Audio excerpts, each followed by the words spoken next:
Hey Aaron, how are you? Thank you, Des. Thank you for adding it to your calendar, and thank you for joining on in early. I'm just waiting for more people to come on in. Hey Tiana, good afternoon. Glad to see you here early. Des, I'm glad you made it. I'm glad you added it onto your calendar. Tiana, you saw my message, so you saw. I'm gonna do segment one right now. Segment one is not gonna take too long. The trending topic is normally maybe like 10, 15 minutes, and then we're gonna jump on over to you. So, Tiana, stay close by. Thank you, Des, for the follow. Everyone, as we are coming on in, we are grabbing our daily heart meet and liking the live. Artisha, welcome on in. As we are coming on in, we are liking the live, grabbing our daily heart meet. Once we hit 5K likes, we're going to go ahead and get started. Let me send the live out. How is the audio? Thumbs up in the chat if the audio is good.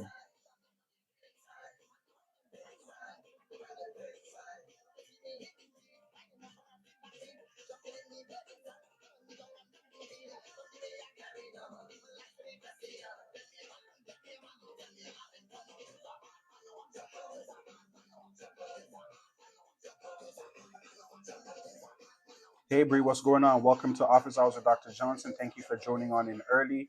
As we're coming in, everyone, we are grabbing our daily heart meet, liking the live. Once we hit 5K likes, we're going to go ahead and get started. Okay, perfect. I'm seeing the thumbs up. Thank you, Artisha. Thank you, Tiana. Once we hit 5K likes, we're going to go ahead and get started. Enjoy my tunes in the meantime. I never switched my tunes up since I've been back. Okay, no worries. Okay, I see you, Tiana. Thank you.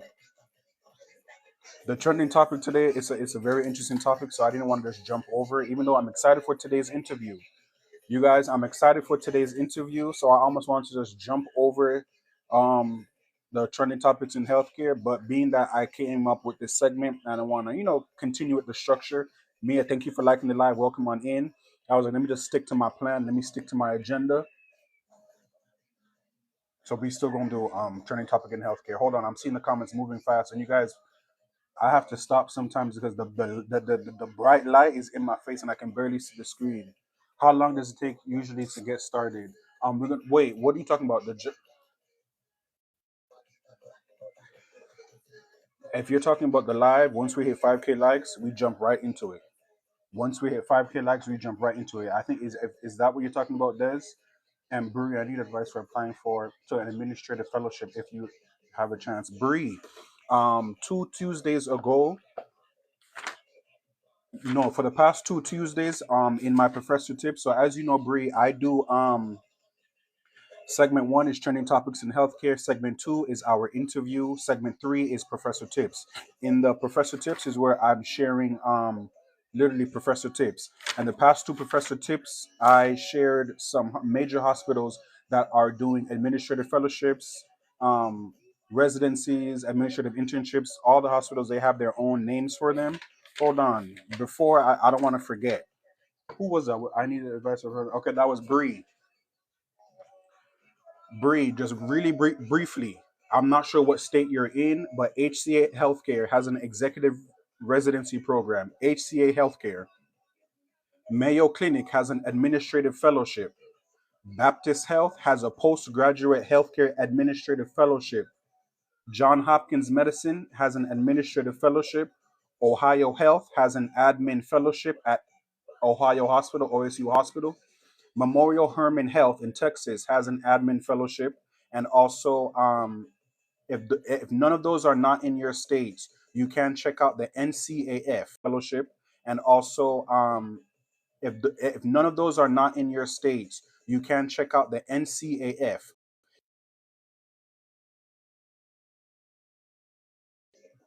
Sorry about that. If those hospitals that I just named is not in your states, the NCAF, you can check them out. They are the National Council on Administrative Fellowship, or the ACHE, American College of Healthcare Executives. So Bree, make sure you write down NCAF, National Council on Administrative Fellowship, and write down ACHE, American College of Healthcare Executives. You can go on that website, on those two websites, and check out where what hospitals in your state has administrative fellowships for hospitals of where you at. I hope that answers your question. Pals, welcome on in, Jazzy. Thank you for grabbing your daily heart. Me, thank you for the gift. I think I just Mandy, perfect. Thank you so much for joining. Thank you for grabbing a daily heart me. Once we hit 5K likes, we're gonna go ahead and get started. I just had a supporter ask me about administrative fellowship, so I was just sharing that with them before we got started into our trending topics. I didn't want to forget. Bree, did you catch that? Bree, is Bree still here? I just want to make sure Bree caught that. If anything, I'll go over it again. Perfect. Oh, Mandy, pin that for me. Let me pin it. Pin this comment. Bree, this is for you. There it is. One of my moderators pinned it for you. NCAF is the National Council on Administrative Fellowships, and ACHE is the American College of Healthcare Executives. You can go to those two websites and find out what hospitals in your area has administrative fellowships, executive residencies. Don't get intimidated by the names. They all mean the same thing, okay? I hope that helps, Bree. Pals, thank you so much for sharing out the live. Mia, thank you for liking the live. Once we hit 5K likes, we're gonna go ahead and get started. Okay, Bree, I said, okay, Bree said thank you. Okay, Bree. And Bree, if you need more support, please, you know how to reach me. You can send me a message and I do respond back. Pals, thank you so much for the popular vote. Mia, thank you for sharing that. UF does have one as well too. I'm in Florida. I didn't want to share too much Florida because I don't know how much Florida people I have on here, so I didn't want to share too much of Florida hospitals. But UF does have a good one. I did research that one, and I do. I have heard good things about the residency program at UF. But you know what? I know people who relocated for an administrative fellowship. And oftentimes, you have to know that these hospitals, wherever you get the administrative fellowship from, you may not stay in your city that you're in. They may send you to one of their other hospitals, one of their sister hospitals, or wherever the need is. So just be prepared for that as well too. Mandy, thank you so much for showing the stickers. As you all know, I do have a subscription, and Mandy's showing you the stickers that I have here. Okay, I like those, Mandy, that you chose. The graduation, the office hours. Thank you so much, Mandy. I'm shooting. Okay, we can't say that S word for UAB since it's here and one in Memphis. Bree, UAB, I met with the I was at a conference last summer. Um and UAB was there. I met with them. I met with some of their health administration professors. They have a great team. They have a great program. UAB has one of the top healthcare administration programs. So if that's where you're looking to go, I support you fully. UAB is a great school. UAB is so good. I'm done with school now, but I thought about looking for a job at UAB of how good UAB is. So if they have a administrative fellowship or residency program at UAB, definitely check that out. But UAB is a great school, accredited, and it is renowned. So that's a great option if that's what you're interested in. UAB is great. Yes, UF is very good too. Mia, are you in Florida? I always forget. I feel there's somebody else here from Florida that I think her name starts with an M, and I always get confused if it's you, Mia, or if it's a next one. I can't remember. But Mia, you talking about UF, so I'm sure you're from Florida. You know about UF. Pals, shout out to you. I saw that you joined the subscription. Forgive me, you know I'm new to this. I don't know how to navigate it. I'm still learning. So, pal, shout out to you for joining the subscription. I just recently found out yesterday. So, thank you so much, pals.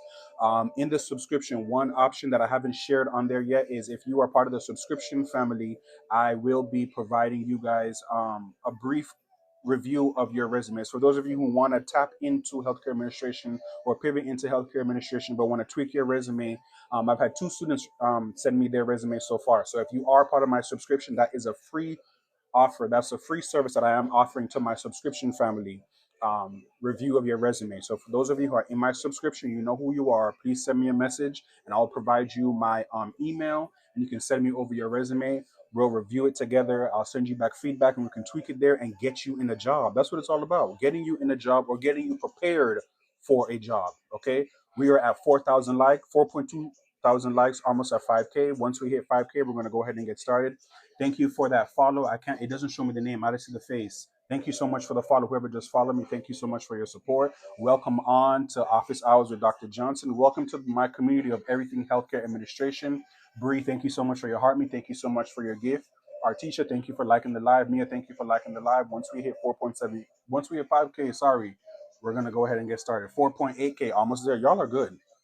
Okay, y'all are good. Jazz, I see you liking the live. Thank you so much. Beauty Brit, thank you for joining. Welcome to Office Hours with Dr. Johnson. Okay, y'all are fast. Y'all got me there quick. I wasn't ready. I was trying to catch my breath. Welcome, welcome, welcome. Thank you so much.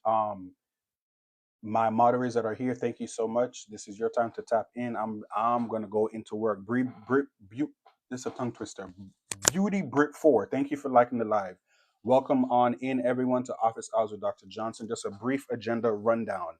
My For those of you who are new here, you guys know I have tweaked my office hours and I have broken it down into segments. So segment one, my moderator just pinned it. Thank you for the rose, Bree. Segment one, my moderator just pinned it. Trending topics in healthcare. So in every office hours, we start off with this briefly discussing a trending topic in healthcare. Then segment two, we have our interview guest. The interview guest is somebody who's doing great work within their community and doing great work within their niche overall. I think my guest is already here. Thank you so much for thank you. I don't know what those are called. Finger heart me. Thank you so much, Mandy, for those finger heart me's.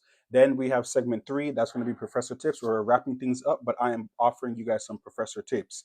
My previous Professor Tips for the past two times were administrative fellowships and internships in the hospitals. But today, my Professor Tips is going to be geared for college students and those who are interested in going back to school and how you can stay on top of your overall studies, stay on top of being prepared and ready and studious. I know there are lots of people who go back to school and are unsure of how they're going to manage it all, juggle it all, or just be successful all around. So I have some Professor Tips that I'm going to share with you all for those of you who are going back to school or currently in school. It's all about maintenance. Okay. And at the end of the day, the main goal is to graduate. One of my moderators, can you guys, or my subscription to my family, can you guys drop the graduation hats in the chat for me? The main goal is all about graduating. The main goal is all about getting that degree. Anybody who's in my subscription, can we drop the graduation? Perfect. Thank you so much, moderators. Yes, that's the main goal. Y'all see it in the chat. That's the main goal. Graduation. Graduation. Okay, so let's jump right into the trending topic. Y'all know I have my notes here and I have multiple screens. I have y'all here. I have another screen here. And then I have my notes here. Okay, so if you see me looking away, I'm just bringing y'all facts and concise information. Oh, thank you. Let me reset the goal. Moderator, thank you so much. Y'all know I can't keep up. Hold on. Let me just reset it. Hold on. Hold on. Bear with me. Bear with me.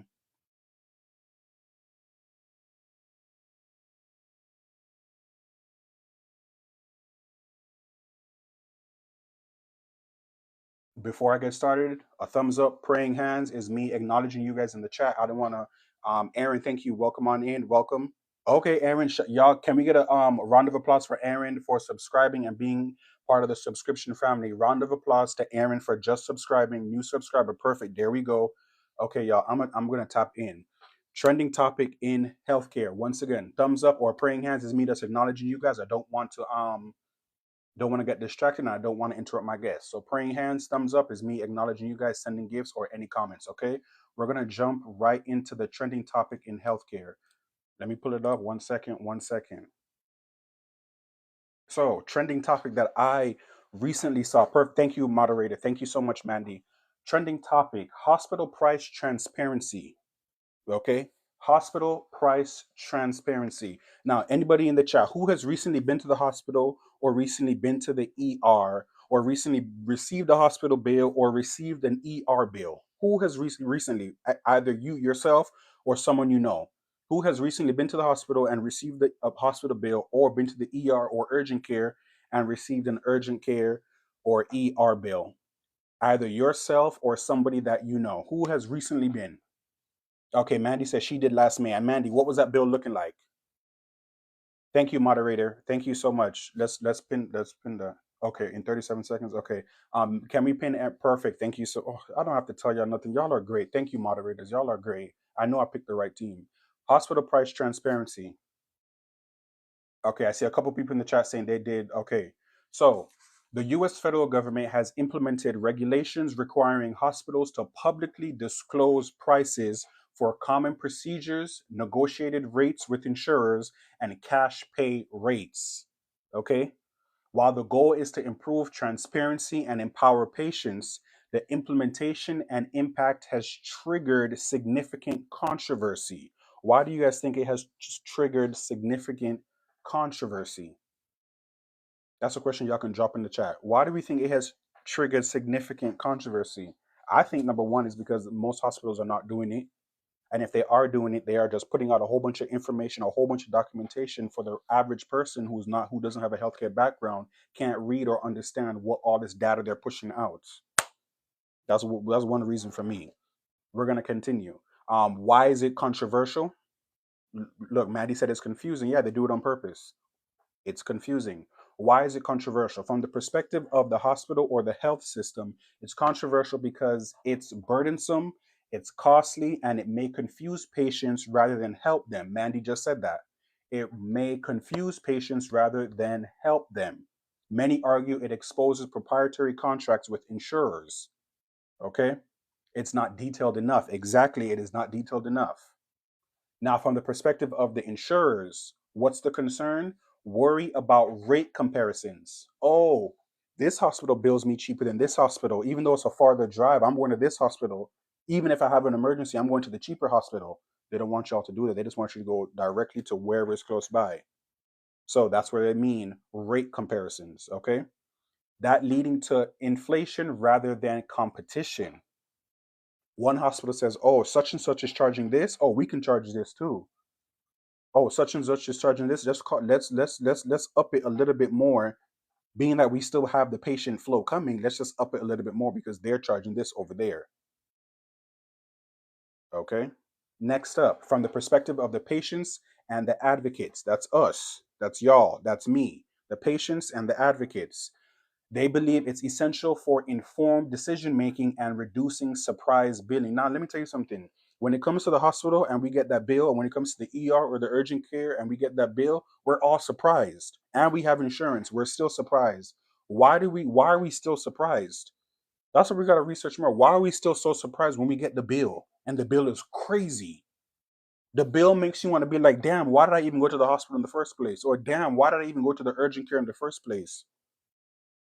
Surprise billing is one way that deters people from going to urgent cares and going to the hospitals overall. Okay. And that's what the hospital price transparency mandate is supposed to do. It's supposed to alleviate the surprise billing. Thank you so much for liking the live.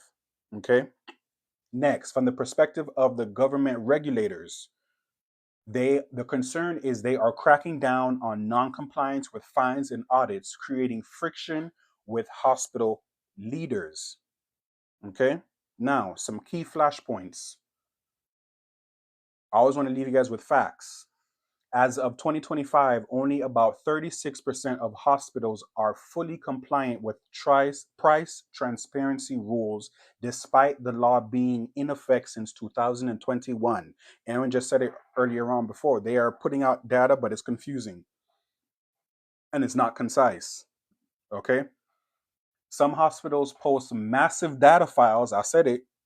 Some hospitals are posting massive data files that are hard for patients to navigate, technically compliant, but practically useless.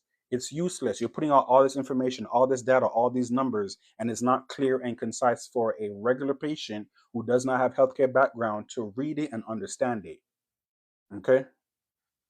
Next, critics argue that transparency has not yet driven down costs as hoped and may even lead to price coverage at higher levels. Okay, that's an issue. Once again, before we transition over into segment two, why are we all still so surprised, or why are we still so shocked with surprise billing? When we get that bill from the hospital after a hospital stay or ER visit, why are we still so surprised? Jazzy, Mandy, Aaron, why are we so surprised when it comes to hospital billing? Why does it shock us? Isn't that something customary now? Don't we know they're going to send us an astronomical bill? Why are we so surprised? Hold on, let me read the chat. There is not enough follow through our accountability. Okay, true. Okay, let me just scroll through. There's a huge difference. Hold on. There's a huge difference between the charge master and the insurance contracted rates. Okay, and this is coming from someone who has a healthcare finance background. Aaron, thank you for sharing that. I'm going to repeat that again. There's a huge difference between the charge master. Hold on, the chat is moving. Between the charge master and the insurance contracted rates. And I said it before, they don't want the public to know those rates. those different rates. Okay, and that causes confusion. So they just pour out all this data to who what to confuse the public, and it's definitely not detailed enough. Correct. Not knowing how insurance works. Exactly, Aaron. That's very true. It's conditioning. Exactly. Jazzy said, slapped with the hold on, the chat is moving.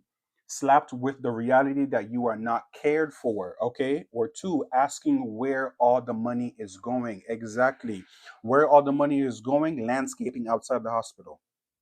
Ain't that wild? Landscaping outside the hospital. That's where some of the money going. Next, Tiana said basic services are hiking in price versus reimbursement. Exactly. And we're gonna bring you up soon, so you can tap into that more. Thank you for sharing that. Let me just make sure I didn't miss anyone in the chat. People don't expect services to be so expensive. Exactly, when you already have health insurance. So why am I paying this astronomical amount if I already have health insurance and you want to send me a bill for $3,700 and charging for a pillow and a Tylenol and a piece of gloves? Why are you charging me all of that? Exactly. It's like the military budget going to paint jobs. Exactly. Exactly. Okay, y'all get it. Y'all are getting it. Y'all are getting it. Perfect. I don't have to people don't expect I don't have to go into this too much. Y'all are getting it. My community, you guys are woke. My community is there. My community is smart. I love you guys. You guys get it. That's trending topic in healthcare. You guys know the trending topics in healthcare. I don't like to stay on them too long. We're just briefly going over through them, sharing you guys the information, and continuing on with the agenda. We're gonna go on over to our interview. I'm so excited for this interview. I'm excited because the other day, this person hopped into my live and she was just dropping gems and we were just, exchanging ideas and exchanging information. And I said, you need to come, I need to invite you up to one of my office hours. So you guys know I did my homework. I have my series of questions for her. So I do my homework. Once again, I'm not just bringing people up here just to bring people up here. I do my homework and I formulate my own questions based on my own observation. So I'm excited for her to share her background, share her acquired skills and knowledge. Let me bring her up so I can start be happy.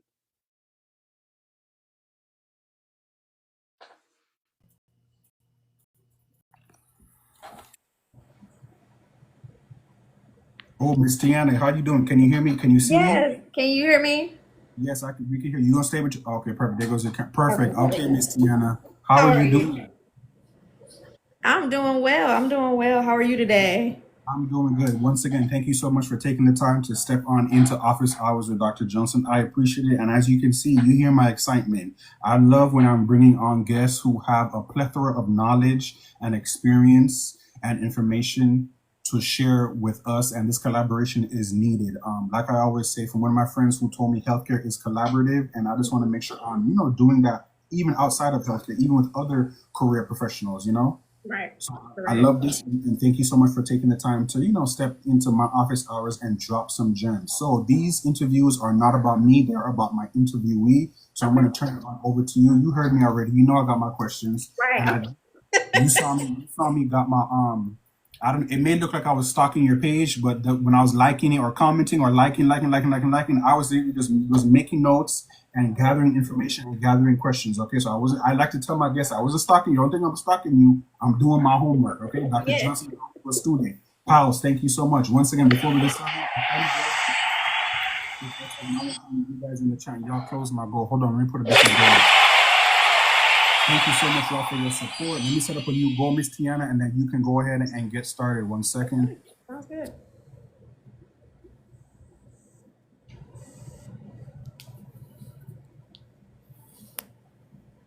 Okay, perfect. I set up a new goal, y'all. Thank you so much for keeping me on track, moderators. So, Miss Tiana, can you start us off with your educational and professional background?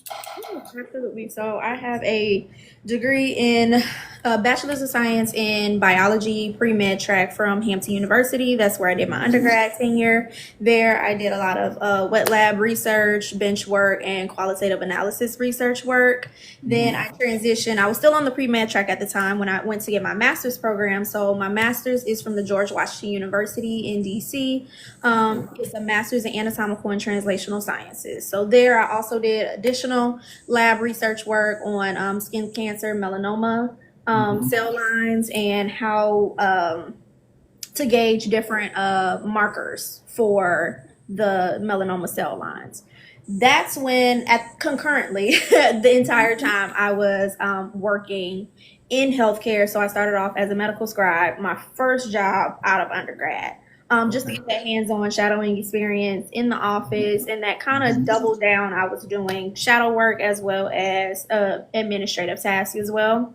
And Mhm. then during my master's program, I was like, okay, life is getting expensive. I need a job. It was post COVID. So I decided I was going to work for a local health system here in DC. Okay. And there, I needed a job that was going to accommodate my school schedule because I was still full time during my Right. master's program while also being able to, kind of still pad my resume. And that's kind of how I fell into administrative work, where I started doing insurance authorizations Hmm. for the EP, which is the electrophysiology department, cardiac electrophysiology. And Hmm. then from there, that's when I learned more of the technical billing coding side of healthcare, as well as how to deal with insurance reimbursement, all that kind of stuff. So that is the short of Brief overview. it. Perfect. I love Yeah. that. Thank you so much. Now, I want to just bring it back a little bit to what you said. I have a lot of people on here who are wanting experience on job or wanting experience to get into healthcare or don't know what entry level jobs. I do know about medical scribe. So let's say I don't know. Okay, all these questions I'm gonna ask you, just look at it like I don't know. Okay, even though you and I are both subject matter Yeah. experts, not everybody on here are subject matter experts. Okay, so I want to break it down a little bit. You said medical scribe. Okay, Correct. what's a medical scribe? What do they do? If somebody's on here who wants experience in healthcare, like what you just said, what Mm-hmm. is a medical scribe? And scribe is SCRIBE, y'all. What is a Correct. medical scribe, Miss Tiana? Yep, a medical scribe is a contracted individual, and a lot of times you can be contracted through the specific healthcare system or through like a third party, such as like Scribe America. It's another really big contracting company that Mhm. hires medical scribes. But pretty much you follow the doctor around all day, and you are responsible for their medical documentation and billing. So the office I work for, I doubled down and did both. I did not only the doctor's office notes, and I worked in dermatology at the time for a Mohs surgeon, and Mohs is a skin cancer type of surgery where they take small margins of Mhm. skin cancer, run it under a microscope, and do the histology at the time. And then they Mhm. go back and take smaller, like 1 millimeter, 2 millimeter margins until they have a margin of clearance, which means that there's no more skin cancer left. So I was in charge of just not only doing his follow ups, post ops, I was also doing his entire procedure notes at the time, which means you have to know a lot of medical terminology, especially Mhm. depending on what field you're in, as well as what are you billing for? What are the billing codes that you're putting for in these office notes? Because those office notes, that's currency when it comes to working in healthcare. So if you don't know anything about that, the medical documentation is how the doctors get paid from the insurance companies. The coding and billing is what did you actually do and how are we going to reimburse this from the insurance? So that is one thing that I did entry level. Another entry level job that I had in between bachelor's and master's program was Mhm. just simple administrative work, working at front desk reception. Um, Medical assistant isn't necessarily entry level, but it can be entry level depending on whether you have a certification or not. Some offices require a certification depending on what state and what the state's licensure agreements are. Sometimes they don't. So those are a few things that you can kind of do to get in the field, as well as just going straight into possibly like billing and coding as well. Right. Thank you so much for sharing that. I want to bring it back some too. Anatomical and translational sciences. You can't just brush over that. I'm gonna need you to elaborate more. What is that? What That's is You have your master's degree in anatomical and translational sciences. Please break that down for us. What Yes, is that? absolutely. So first of all, that's one of my favorite party tricks. When people ask me, "What did you get your master's program in?" and I say that, and they're like, "What does that mean?" Like it's a great conversational starter because Right. my degree, the name of my degree is so loaded. It's like, okay, can you explain that and break it Yeah, down? break it down. Break Yeah. it down.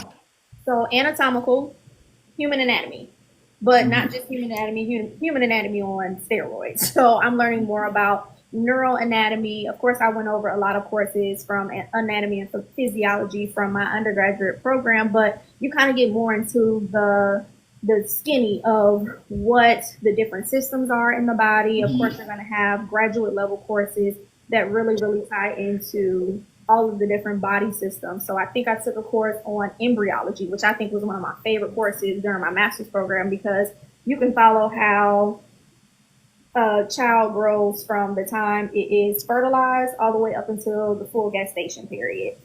We had neuroanatomy where you learned about the different ascending and descending tracts and a little bit of neuroanatomy, just very basic level neuroanatomy. I talk about in my own TikTok course through my wellness, where I'm teaching people how to use habit building through neural pathways. So something else I learned, of course, histology courses. What else did we go over? Translational science is a subsection of health sciences where you take research and apply it to clinical outcomes.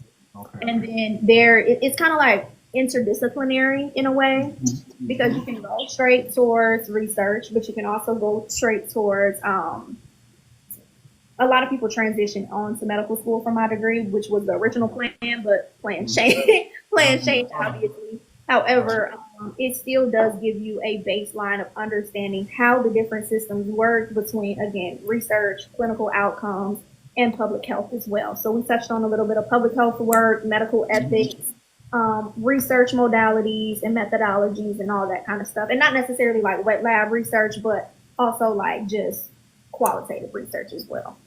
I love that. Thank you for sharing that breakdown and giving us that background of your master's degree in anatomical and translational sciences. Don't try to do that if you don't like science. Don't even waste your time. No. Oh, also we did take pharmacology, genomics, pharmacogenomics, where we touched on a lot of personalized medicine, which is where a lot of the healthcare system is transitioning to over personalized medicine. Of course, right now it's really heavy on the research side and clinical research side of things, but that is going to trickle down later on because now we're talking about how does insurance actually cover specific genetic testing when the databases are very, and I'm being very candid when I say this, they're leaning more towards your white Anglo-Saxon counterparts because that is where the research had been heavily marketed towards for years and years, especially when we're rolling out new drugs,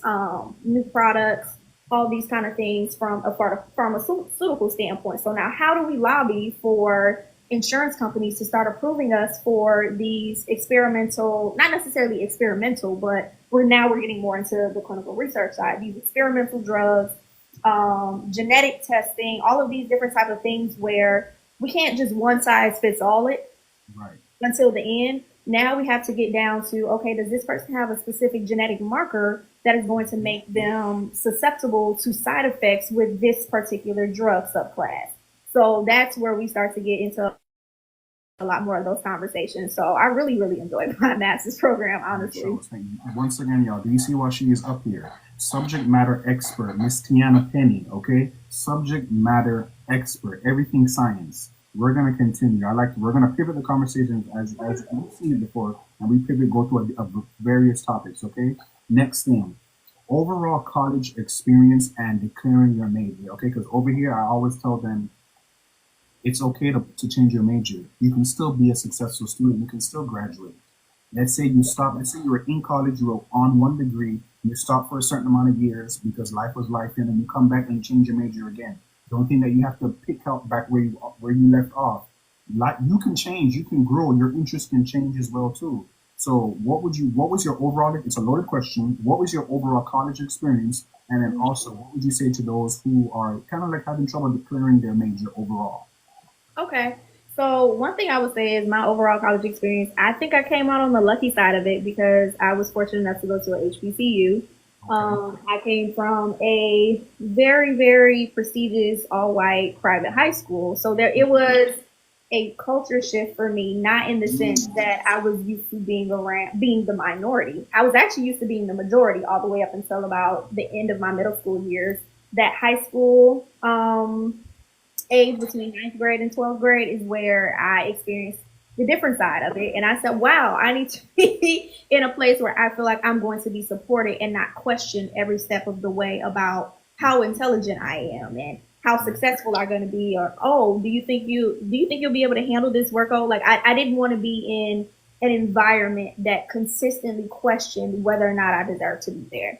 So the decision for me was very easy to go to a HBCU. And from there, when you are around people that look just like you all the time and pretty much have the same goals and mindset, you kind of instantly see more a friendly, competitive, but also collaborative environment where, okay, we have to pull each other up along the way.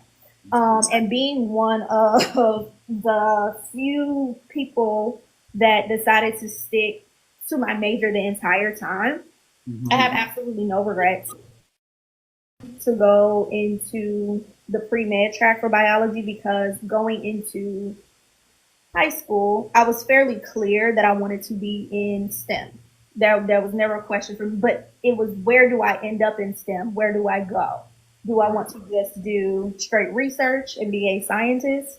Do I want to go into engineering, technology? Like, where do I fit in this world of STEM? And now they call it STEAM because, times have changed. Yeah, times have changed since I came out of high school, which was at this point about 11 years ago. It's when I graduated high school.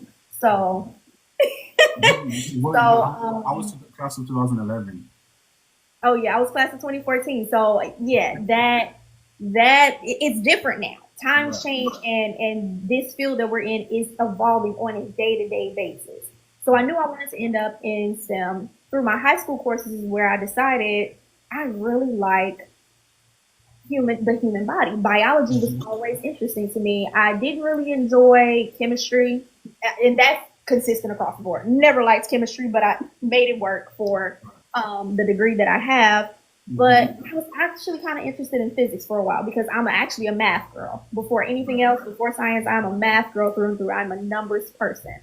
So I really fell in love with biology in high school. I wanted to know more about it. How does the human body work? Because to me, that was my way, and I'm going to get a little spiritual. That was my way of understanding how God's magnitude works. Like, how did you think? How are you such a big being, so glorious and so magnificent? And then you can think about something all the way as small as an atom or a cell within the human body and the subsets within the cell. So I just really wanted to dive into that and figure out how it worked. I have a very big soft spot for medicine because I have a lot of families that had medical issues. Being one of the younger children in the family, you see people age and get old, and you want to know, well, why can't I fix this? Why can't this work? And when you come from a slightly disadvantaged background, healthcare is not necessarily the most trusted place to be. Repeat that when again. You're a Black person. Repeat that again. Healthcare is not a trusted place to be because it is not necessarily built for us and it is not safe for us. So for me, I wanted to enter into this field because something has to change with this. Everybody has a grandma that don't want to go to the hospital until it's too late. Okay. Hard-headed because they don't until they find a Black nurse or a Black doctor only. Correct. And which is very fair. Based upon the history that Black people have with this country and healthcare and the healthcare system. So once I got to undergrad, I was fairly clear across the board that I wanted to do pre-medicine. Okay. But it's funny how I ended up deciding to take a gap year. And in that gap year is where I started to do medical scribing. And I realized, I feel like I need to take a little bit more time in this setting to figure out where do I fit in this grand scape that is healthcare. When you go to school, people typically tell you be a nurse, doctor, dentist, or, you can go and do lab research and, find the cure to cancer. That's what you hear all the time growing up. Right. And I'm grateful that I took the non-traditional route because now I'm understanding how complex our healthcare system really is. At the same time, how faulty it is at the same time.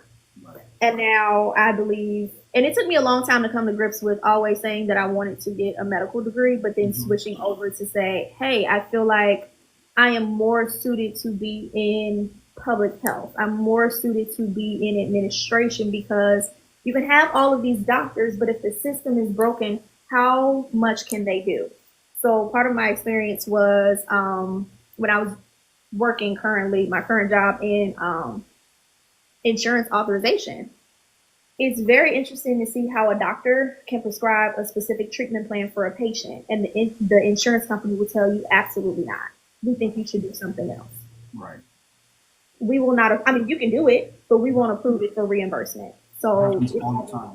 yeah, so the patient is either going to be hit with $100,000 insurance bill after you do this procedure. Great, I'm glad you saved their life. Mm-hmm. Congratulations. Mm-hmm. But we think you should try another type of pharmaceutical drug instead. Right. Have you tried to give them an implantable a wearable monitor versus an implantable loop recorder that's good for 2 to 3 years? Right. Try it for like 2 to 3 weeks. See what happens. Come back to us. Have you tested their thyroids? Have you done all this stuff?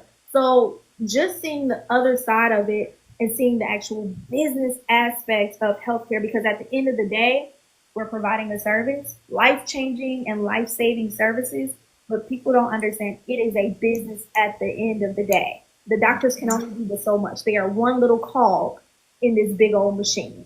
And so for anybody, segueing to the last part of the question, for anybody who is unsure of where they want to be, my biggest piece of advice is don't be afraid to get your hands dirty. I would rather you go into it, get experience, figure out where you want to be and how you see yourself in this big old scape, Mm-hmm. and then decide, you know what, my skills and my talents are better suited here. My skills and my talents are better suited here. If you realize you're good at numbers, you can still work in healthcare, but go in healthcare finance and business Right. management. If Right. you feel like, hey, I'm very, very good at medical writing, probably go into documentation and coding. If Right. I am very good at solving problems and I always want to know what the issue is, you can either go into change management, research, clinical research. If you want Process, to process process improvement. improvement, there's so many different ways to use this one particular skill in healthcare. I think as a society, we want to put a one size fits all on it. Oh, if you're good at this, you should go over there and stay in that box and Right. just stay in that box until you retire. I don't believe that at all. Me neither. I don't believe that at all. I think your Mhm. skills evolve and change. And Right. as your skills evolve and change, times also evolve and change. So you can apply the skills that you learned today to a different Mm-hmm. area tomorrow. And Mm-hmm. it's all based upon that need and where you fit. So Exactly. Thank you so much for sharing that perspective. My moderators, can you guys drop in the chat and pin it? Interview with Miss Tiana, and that's Tiana. Interview with Miss Tiana, Tiana. Please pin that so anybody joining on in, they can know what we're talking about and who we're talking to. Interview with Miss Tiana. We're gonna go ahead and continue with the questions. I want to switch gears. Personal growth and development expert, because that's what you are. Okay, yeah. so I want you to kind of elaborate on when you personal growth and development. What does that mean to you? So to me, okay, I'm gonna give a backstory on how I got here. I knew I always wanted to create content based around personal growth. Mm-hmm. That was born from a place of being a pre-medical student, a science major, Okay. never really having time for myself, never being able to take care of myself because I have a such demanding major where sometimes I'm in labs at 10 o'clock at night. That's aside from studying. You know what I'm saying? That's aside from studying. I may have to get up for an 8 a.m. physics class to turn around and maybe only have 20 minutes in between all of my Thursday, Friday classes.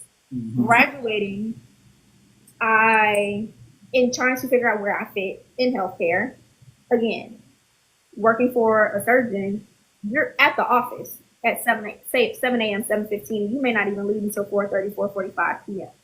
And this is for just basic outpatient in office surgeries.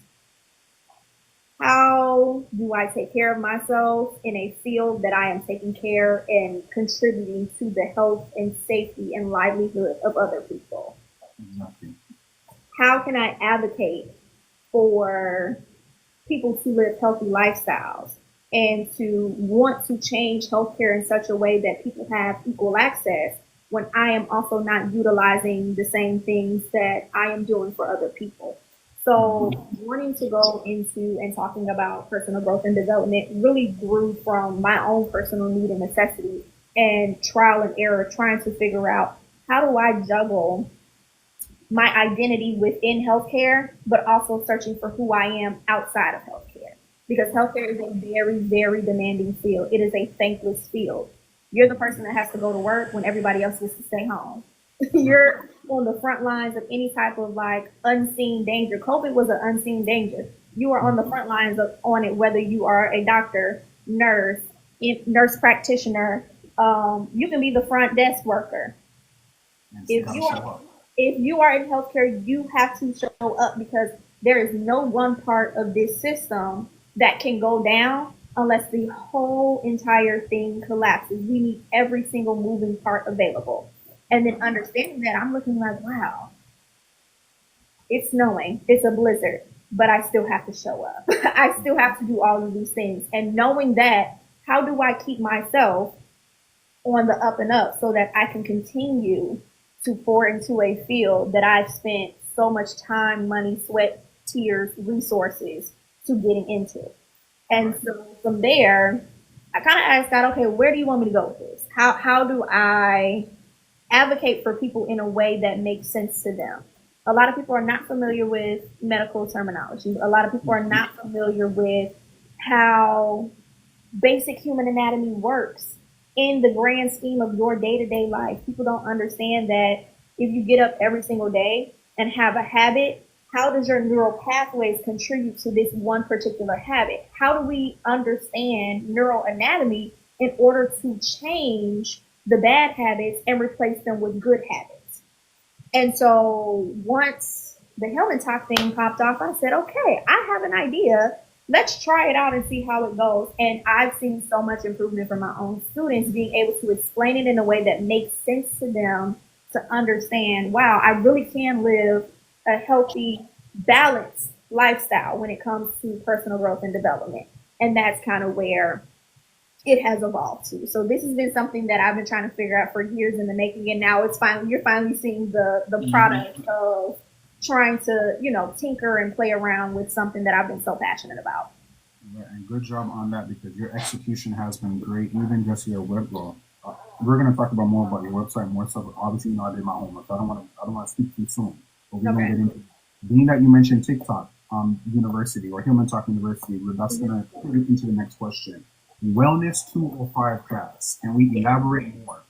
I think it may have been over because I know you do have another class that you started. I think was that the personal growth and glow up mastery class. That's a different class, right? That's No, not wellness this is the 205. Wellness 205. So Wellness What, 205 is the personal growth and glow up mastery. So all of my perfect. students that finish the 205 course in the springtime transition over to my 305 for the summer. So I was running two courses concurrently this past summer. Okay, once And that again, was y'all see. a challenge because I've never done it before, but it was great.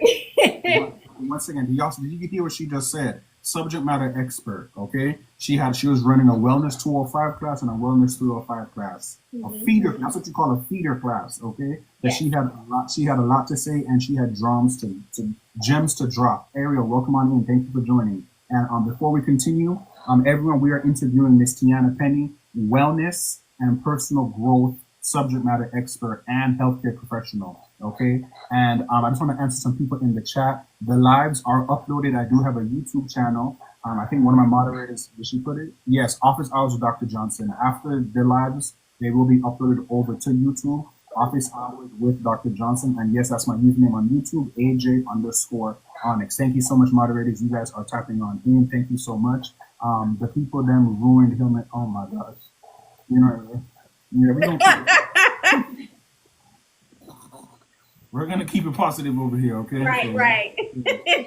So Right. the Wellness 205 class, Miss Tiana, there's a couple of things that I wrote down, like a couple of names and different topics. Okay, so as we look through that course, okay, I was just doing my research, doing my homework. Letter of vulnerability. What is Mm. that? What Okay. can you share? What can you share with us on that? Yeah, you see, I did my homework. I'm not Right. just You coming did. in You asking definitely did. I'm not asking Um, you what's your favorite color and what's your favorite food to eat on a date. I'm asking you about the real stuff. I'm asking you about exactly. the Yes, the getting black to the bread. meat on the bone. Right, Exactly. right.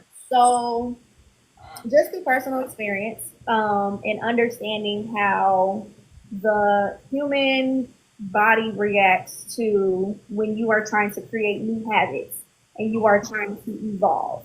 Okay. There comes a point in time where your brain goes through a level of mental and emotional resistance. And in that mental and emotional resistance, this is a lot of times where people quit when they are trying to implement a new habit. And I like to relate it Mm, back to the New Year's resolution theory. okay. How people will say, oh, yeah, my New Year's resolution this year is to go to the gym 3 times a week. I'm going to do all these things. By the Right. time you get to March, Aprilish, that kind of takes a nosedive down because you have not committed fully to the process of rewiring your neural pathways. Mm, Everything in nature takes the path of least resistance. okay. And when it comes to how your brain is wired, especially when it comes to habits, Mm-hmm. there comes a point in time where your brain starts to feel like we're putting too much effort, it's too much time, it's too much thought. Let us revert back to what has been stored in different parts of our brain. And I even talk about what the different parts of the brain, what they're responsible for, how your frontal lobe or your prefrontal cortex is responsible for conscious habits, thought Right. processes, decision making, critical thinking, how your limbic system is related to emotional processing, and how the emotional processing, as well as your stored habits within the basal ganglia of your brain, how that's all interconnected, and how we see that play out on a day to day basis, especially when, say, for example, you have a nervous tick. Mm-hmm. Some people may go straight to eating sugar when they're Right. nervous. Why? Right. Because your brain has put a level of positive reinforcement through the release of dopamine, Right. dopamine and other different neurotransmitters that give you positive euphoric feelings. Right. So your brain is linking stress with it's called a habit loop theory. Habit was the cue, routine, and the reward. What's Mm-hmm. triggering this habit? What is the Mm-hmm. habit itself, and how do you feel after it, and how does your body react to it? And Right. so, taking it back to the vulnerability letter, this is where I have real life application, not just the science based application, but the real life application as to how we're going to take all of these things and open yourself up in order to bring all of those bad habits to the conscious forethought. So when you're getting vulnerable with yourself, there's a level of honesty and accountability that comes along with it. And once you break that wall down and you Mm-hmm. start to be more honest and accountable with yourself, there's a level of awareness that you have as you're going through this process of rewiring your neural pathways, and you're more susceptible to the change that your brain and your body is going through instead of just hitting that level of resistance and wanting to quit. So that's the method behind the madness there. I love that. I love that breakdown. You just brought us to school, and for all of you who want more in-depth information on that, please join her wellness course.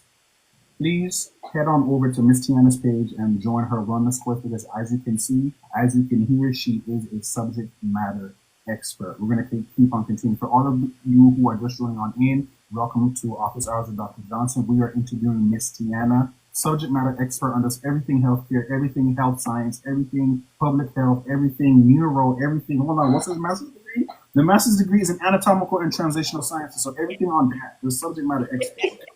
Let's continue. And don't forget, we're liking the live. We are grabbing our baby heartbeat and we are supporting the new goal. Perfect. Thank you so much. Artisha Jones, what's her social? If you just click on her name, her picture, if you just click on her name, you can just press follow, right? Yeah. I'm new to all this, Artisha, so please forgive me. So yes, Yep, just you can click press on. follow, but I'll type it in as well. Okay, perfect. Thank you so much. So I want to continue. I have obviously, I got some more questions. Um, you just brought up, self and social aware. Now you have a video where you are discussing when your highest self scares you or when you feel as though it's unattainable, what would you say to that person when So their highest self scares you? Now question, can you also share with them How do you know when your higher self scares you?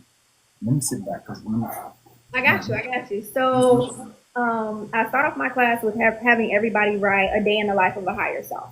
So, what are all of, if you go through from the time you wake up to the time you go to bed, what do you foresee in your perfect day? And this is where I start to open up people's awareness when it comes to levels of resistance. So when they do that assignment, a lot of people play it very safe. My perfect day is I wake up, drop the kids off to school, I go do Pilates, XYZ, all the things. But then I challenge my students, okay, we'll take it a step further. That sounds very limiting, although it sounds like a great day. It sounds very limiting. Is that what you really want? If there was no limitations on your perfect day, what is that? What does that look like? Right. Then I start to notice that the answers change over the course of time. Well, actually, I really want to do this, is that, and the other. I want to start a business. I want this. I said, so put it in your perfect day. Like, why are you limiting yourself? So I'm starting off with a level of awareness because I realize through human behavior, if you point out an action before you explain what the action is, as you're going through that explanation, people are able to relate a lot better to the information that you're giving. So I bring that awareness to the forefront immediately. And how you understand that there's a level of resistance is where all of these things that are technically very attainable on a day to day basis, you start to either have levels of doubt, you'll have levels of self sabotage, you'll have levels of, I call it, what's a good word I can use? Weaponized incompetence. Mm. Okay. There are certain things that start to come up because I take my students through what I like to call the different stages of their wellness journey, where you say, okay, I'm going to do this goal. You are on a high about that goal. The goal can last 2, 3, 4 weeks, sometimes 5 weeks. You start to hit this plateau where it's like, okay, and I'm going to use working out, for example. Okay, I'm working out, I'm lifting, I'm doing the weights. Those first few weeks, the energy was there. Now all of a sudden I'm slowing down. I'm not really seeing any physical changes or feeling any physical. So you start to hit a plateau, and it doesn't have to be with physical activity. It can be with doing your routines or different thought processes as well. And I always reference thought patterns and thought processes through this journey. You start to feel like, it's not working. Something's not right. Your body starts to have physiological reactions to what you are doing. You'll start to slowly see yourself slip back into old patterns after, how did I just do a 6 a.m. workout for 5 weeks? Now all of a sudden, week 6, 7, 8, I can't even wake up before 8 a.m. Right. Because your body, again, is reconditioning itself. And that's how I start to raise the awareness of what these levels of resistance look like. Sometimes you can get up and do the thing, but that mood and that motivation ain't there. It's just not there. So it can either be a physiological resistance, it can be a level of emotional resistance, or it can be a level of mental resistance to that. And it looks different for every single person. So I typically tell my students, document what you see within yourself. I always tell them at least like once every 2 weeks, do a check-in with yourself. Where are you feeling levels of resistance? Are there any thought patterns that you have? Are there any things that you want to change? So, and that's more of like what I'm teaching my 300 level students. The 200 level students is where I'm like actually breaking down. This is step A, the awareness. Step B is now we're implementing things on a physical level, a mental level, an emotional level. And then that's when towards the end of the course, I start setting them up for the more in-depth information that we go into to 305, which is less science-based and more conversational and based on human behavior. So those are different things with levels of resistance that you will see because, again, humans are going to be humans are going to be humans. You do something for 15 years, there's no God earthly way that you can turn around and change up a 15-year habit in 2.5 months. It is physiologically impossible because there are different habits that are stored in your brain because it creates automatic behaviors to where you don't have to consciously think about it. It's a knee-jerk reaction to do something.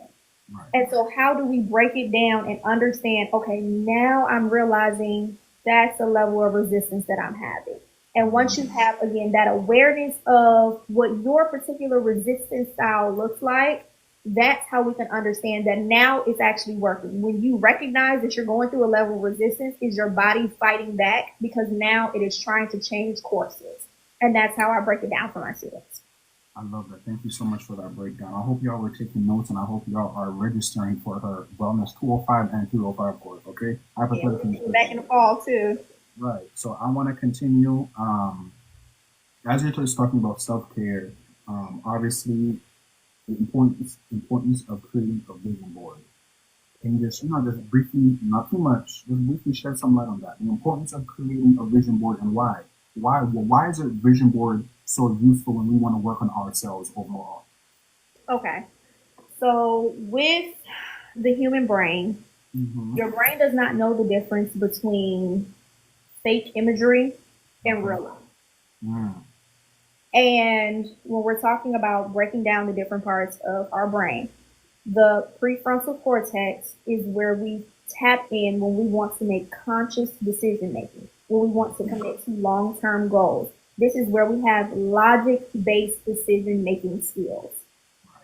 So if I have a constant visual reminder of the goal every single day, it's kind of in a way doing the work for me Mm-hmm. because we're so inundated with information on a day to day basis. Sometimes you forget the goal. Sometimes Right. you forget what the plan is. But if you have a visual aid to remind you and to trigger that prefrontal cortex into what is it that we're looking at? What is the big picture goal of what we're trying to attain? Then that's where you'll start to see like, okay, your brain is going to recognize different ways that I can attain this goal. And your brain it's literally wired for awareness. That's why when people say like, be careful what you say or what you think, because you'll start to see that in your reality. Because your brain is only wired. So say for example, the color blue. We're going to use the color blue for example. If my brain is only wired to recognize the color blue, when I walk into a room, there can be five other different colors, but that color blue is going to stick out to me first. And Right. that's the thing that my brain is going to focus on consciously. And subconsciously, it may store the fact that there's other colors like red and purple and brown in the room, but that's not going to be a forefront thought in my mind. It can be stored there in my long-term memory, but it's not, again, it's not going to be something that I consciously pay attention to because my brain is only wired to pay attention to the color blue. Right. And so with that vision board, we are now kind of doing double duty. You're already putting in place different habits and patterns and behaviors to rewire yourself into achieving that goal. But now you have a visual aid that is kind of replacing that old junk in the back of your mind that you're trying to get rid of. Right. And what I do with my students when we kind of going back to the habit loop theory, Mm-hmm. you're always going to have the same kind of a cue. So say, for example, going back to that stressor, whatever that stressor is, unless you remove yourself completely from that environment, 10 times out of 10, that stressor is going to show up, or if it doesn't show up the exact same way, it's going to show up as a trigger. Right. That's going to be something that's out of your control. What is in your control is the actual habit, or what we call the cue routine. We call it the routine in the habit loop theory. Mm-hmm. That routine is what you're going to constantly change. So if the routine is going to be, I'm going to come home and eat a bunch of sugar because I'm stressed out, how do we replace that routine that is going to still feed us the same level of dopamine release that we're looking for? Mm-hmm. And it's going to be hard again because your body only relates the dopamine release to certain patterns and behaviors. So that vision board is going to help you replace whatever that routine is in that habit loop theory that we're trying to change into a better habit. So it's kind of like you're playing double duty at the same time. I love that. Thank you for that breakdown. Staying on the topic of vision board, can you just briefly describe your difference of a bingo card versus a vision board? Okay. So my vision board is what I see the imagery from. Okay. That's how I trigger my imagination. Okay. And my bingo card is what is the action that I'm relating to that particular imagery. So I use both. I use, and this is the first year I've used both, and I think it's working out for me. Very, very splendid.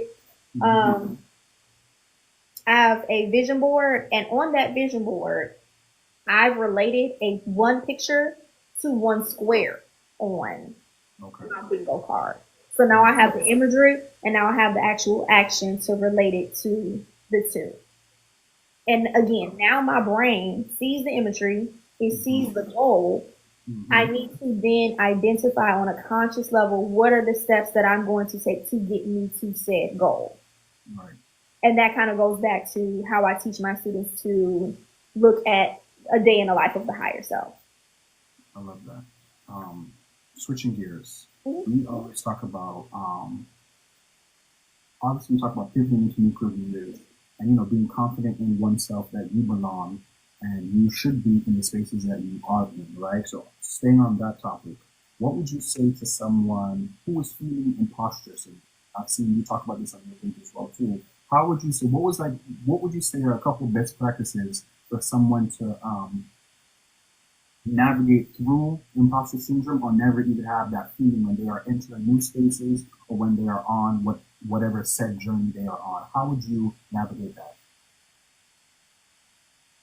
That's a very, very good question. I think What would you say? Because I did watch one of your videos. Good evening, Cheryl. Thank you for joining on in. I did watch one of your videos where you discussed you experiencing imposter syndrome yes. and how you had to navigate that. Okay, so just piggybacking from that video, what could you share with us from your subject matter expertise? Mm. Imposter syndrome is very tricky because it's a twofold thing. And I think the first step to imposter syndrome is not proving whether or not you belong in the space, but reminding yourself that you are fully equipped to handle said space. And if you don't have the particular degree or title to match it, experience is always king. That is currency in any field, transferable skills. And it's very funny how people will, the pendulum always swings. And that's what I had to remind myself. The pendulum always swings. There was at a point in time where people prioritized experience over degrees. Now pendulum is swinging back to where, hey, we want more specialized and niche degrees versus the experience. It may level out to where, hey, we want the experience and we want the degrees. It does not change whether or not you are equipped to handle the role. Right.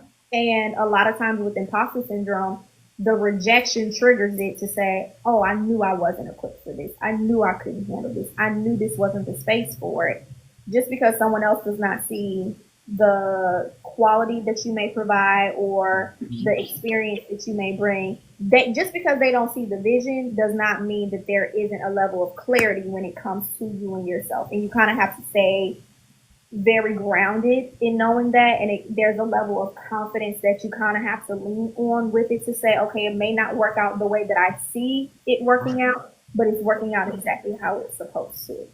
I love that. Yes, I can even use myself for example, like going from pre-med transitioning into public health and administration. People are like, well, don't you want to continue on medical school? Don't you want to be a doctor? I don't need to go on and be a doctor to be successful in this field. I don't necessarily need a specific degree to know that my experience has shown me on a day-to-day basis that there's some work that needs to be done on the administrative side of this. I have the experience to know. I know the terminology. I understand how payer spaces work. I do this on a day-to-day basis. So you kind of have to have a level of advocacy for yourself because people will always test whether or not you're confident in it. So imposter syndrome is very big, and I feel like everybody goes through a level of imposter syndrome, whether they like to admit it or not. It's about how you handle it and how you fight through it. I love that. Thank you for sharing that, and thank you for sharing your personal perspective on it as well. So we'll continue switching gears, okay? The staying on topic of self care and oneself and being self assured, okay? As it relates to mental health. Now, our mental health awareness month is over, but in my interviews, I always like to include that into our discussions, okay? Because that's a continuous topic, especially in the Black and Brown communities. It's never talked about enough. It's talked about, but it's not talked about enough. Okay, so I told myself if I'm gonna come on here, I'm gonna make sure I'm coming on here and speaking about meaningful and having intentional conversations. That's why I'm going to continue having the conversation of best practices and always asking my interviewees what's their take, what's their best practices, what could you share? One or two things to stay on top of Miss Tiana's mental health. What do you do? First thing I do is I cultivate a safe space with myself. Mm, A lot of okay. times people, Okay. we've fallen into the era of what I like to call therapy talk. Right. And the tools are only as good as the application of the tools. Repeat that again. The what is only good as what? Repeat that The again. tools are only as good as the application of the tools. Right. And if you have all of the tools that said therapist or mental health expert has given you, but you don't feel safe enough within yourself to apply it and be willing to experiment with yourself as to what works and what doesn't work. And I just got done teaching my 305 students about there's no such thing as a one size fits all when it comes to this journey at Mm-hmm. all. Mm-hmm. At all.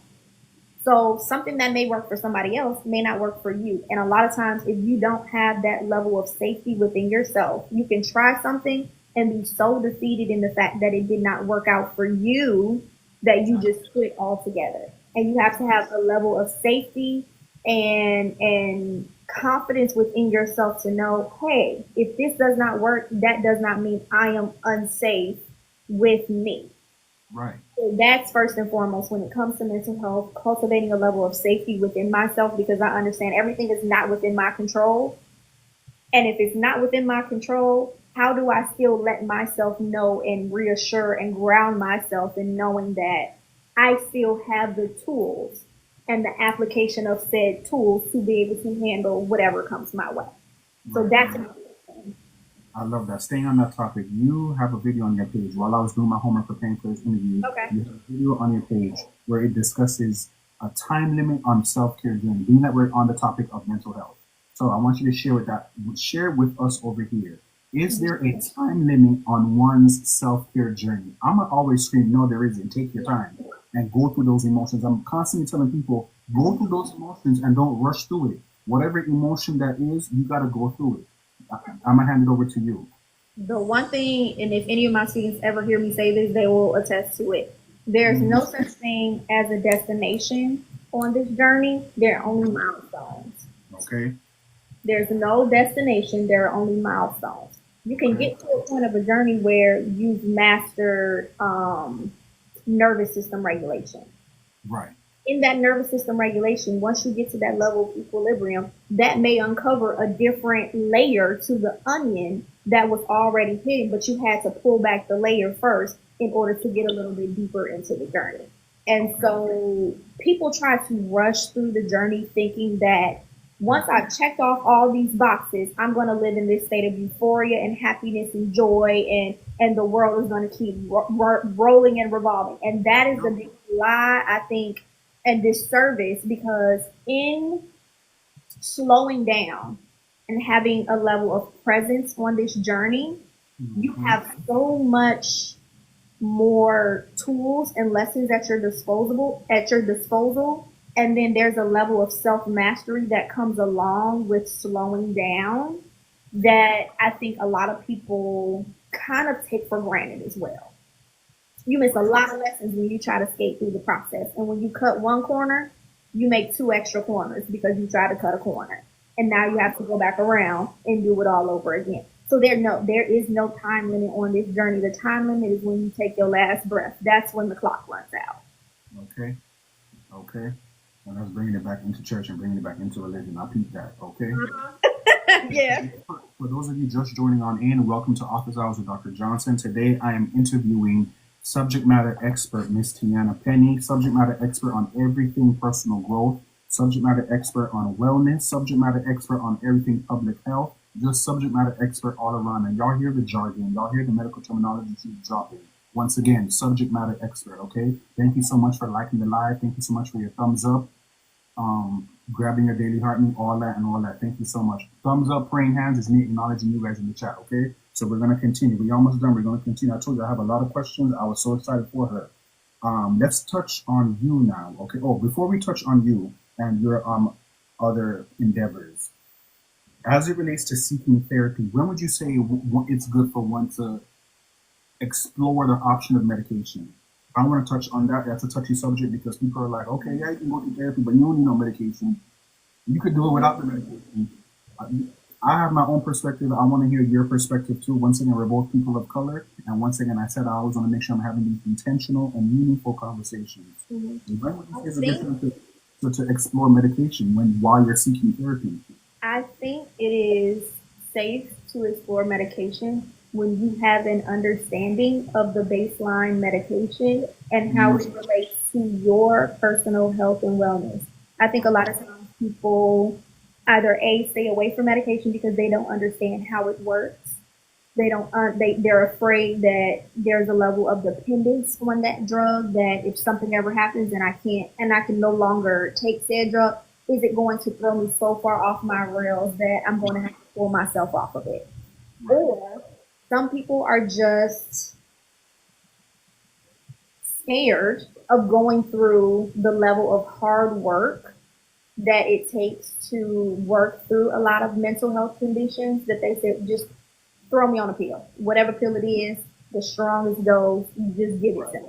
So right, it can go two different ways. right. And it's very, very important to understand the risks and benefits of these drugs that you're taking. It's very important to understand your lifestyle in relation to these drugs and medication, because certain Mhm. drugs may not be better for you. Certain drugs may interact with other medications that Right, you are taking. And it's very, very important to look at medication from a holistic standpoint. Because if you're not able to keep up with that medication, it will throw you off your rockers. For some medications, you cannot stop cold turkey. You have to be weaned off. beamed off, exactly. You have to. If you have kidney issues, some medications are just not for you.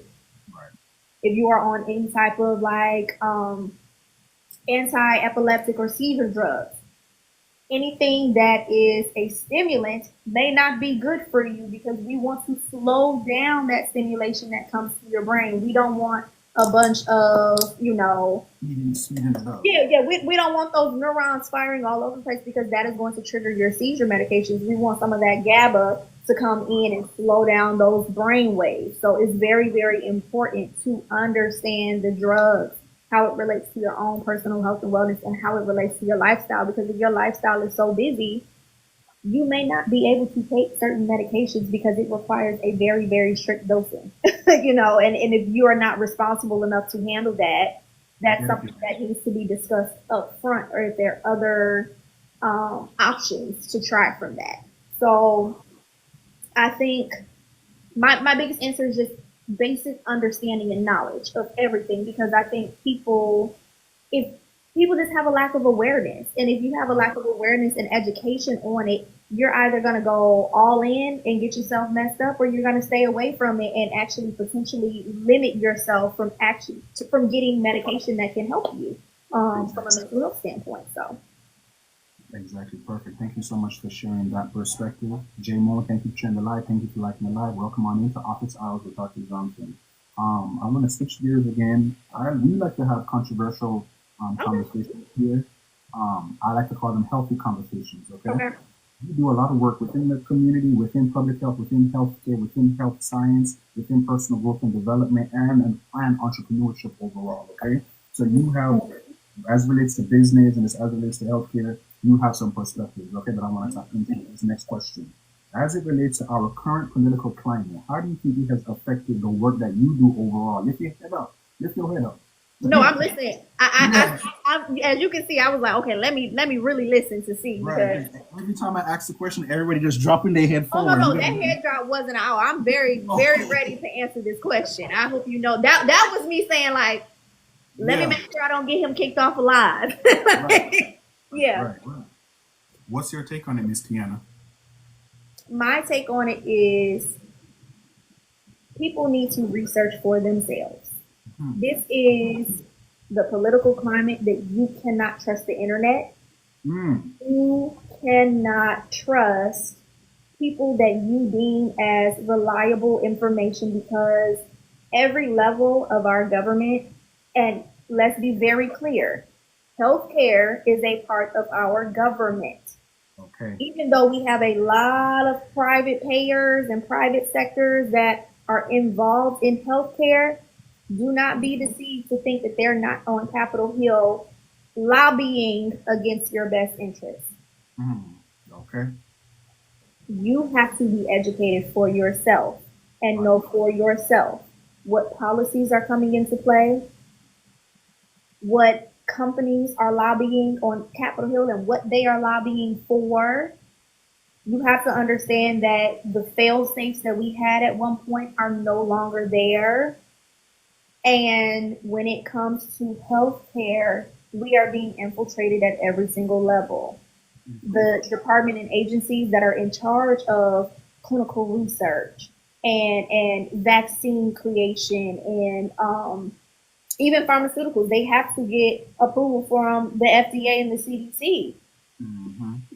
All of these departments are ran through the government. So it's Right. very, very hard just to see people going in blindly and not Blind. doing their own research to understand what policies are affecting you. And even if they don't directly affect you, how do they affect people around you? Because people take being caregivers as a joke until it's time for you to be a caregiver. Right. Right.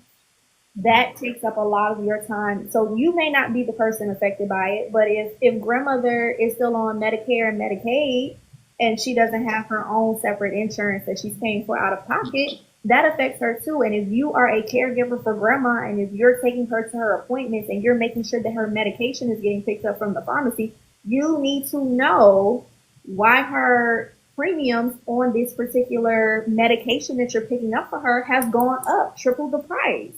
You Right. have to understand that. And again, we are in the age of misinformation. Misinformation. We are in the age of a lot of our public services that were born in the early 1900s are quickly, quickly, quickly slipping away from us. Right.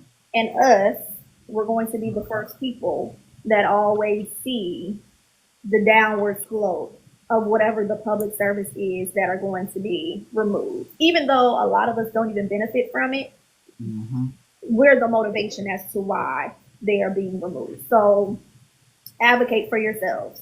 Always, always advocate for yourselves. Do not be afraid to get a second opinion if something does not sound right to you, if something does not feel right to you. Right. Never be afraid to call your insurance company and ask them, what am I paying for? What is this Right. covering? What is the reimbursement rate? Talk me through my actual eligibility and benefits for my insurance. Never be afraid of that. If You're you feel paying like for it. maybe you're literally paying for it, so why don't you know how these things work? Right.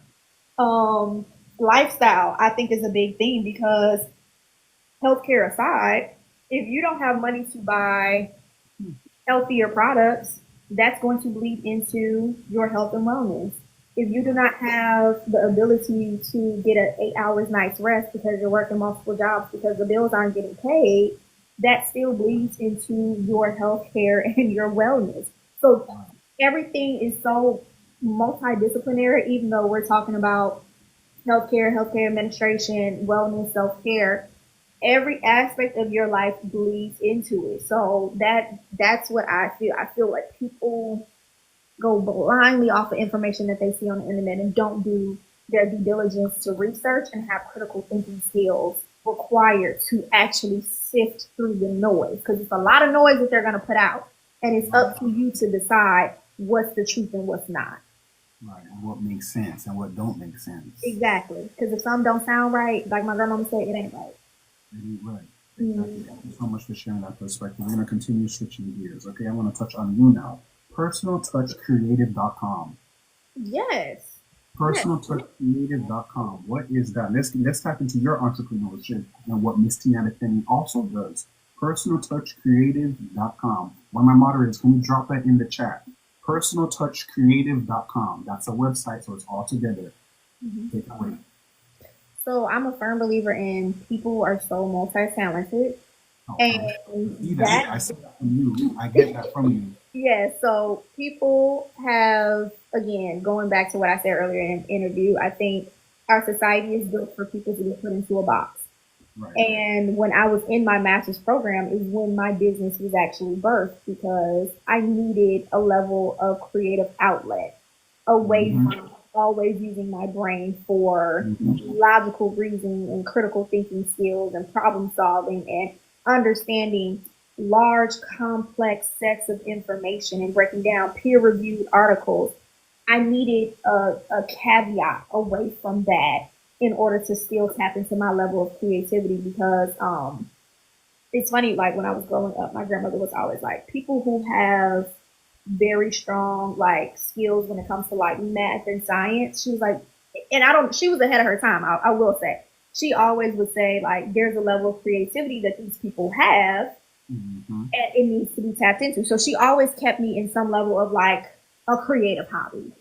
And so one day, a mentor of mine was getting her business off the ground. And I literally needed a day to not think about anything STEM related. I was taking, I think, my pharmacology class at the time. And it was Mm-hmm. whooping my behind so bad. I just wanted Mm-hmm. something else to do. Right. And from there, I realized I'm really, really good at this. Right. But I leaned on my administrative skills that I was doing Mm-hmm. on a day to day basis in Mm-hmm. healthcare in order to understand okay, what are these problems that people are facing through entrepreneurship? How can I solve these problems? And a lot of times people have issues with their back end systems in their businesses. How do you have a website that is functional but also relays your branding? People take branding, personal and business branding for granted. You have to brand yourself in a way that sets you apart from the rest of the crowd that there are a lot of beauty creators. There are a lot of, fitness creators. There are a lot of other educational creators. What sets you apart from these other creators? And so with my business owners that I work with, they have a great idea. Like the vision is there, but having to put on all the hats and execute the vision at the same time is where the drawback happens. And so I just sat and over the course of time, I really fine tuned what my offerings were going to be. And I narrowed it down to branding, website design, and social media marketing, which is funny that I'm also doing my own social media at the time as Mm-hmm. well. But people needed an extra brain outside of their brain to execute the back end systems of their businesses. And so that's what I do as well on my additional business outside of my 9 to 5. So I have a lot, a lot of things going on at one time. I'm a very busy girl. I love that. And somebody in the chat said, "We are Sherelle. We are more than our titles. Definitely, Absolutely, we absolutely. definitely are." So, I want to ask you something. What would you say is the first steps to turn your hobby into a side hustle? Your unique value proposition. I like that. Repeat that again. Your unique value proposition, or you may hear people refer to it as a UVP. Right. What are you skilled at? What are you passionate about? Mm-hmm. And how can you package it in a way that relates to people's fears, challenges, and desires? Love that. And unique value proposition is okay, say for example, you crochet. Right. So many people out here crochet items. What Mm-hmm. about your particular crochet handmade items set you apart from the next person? Are you fulfilling someone's need?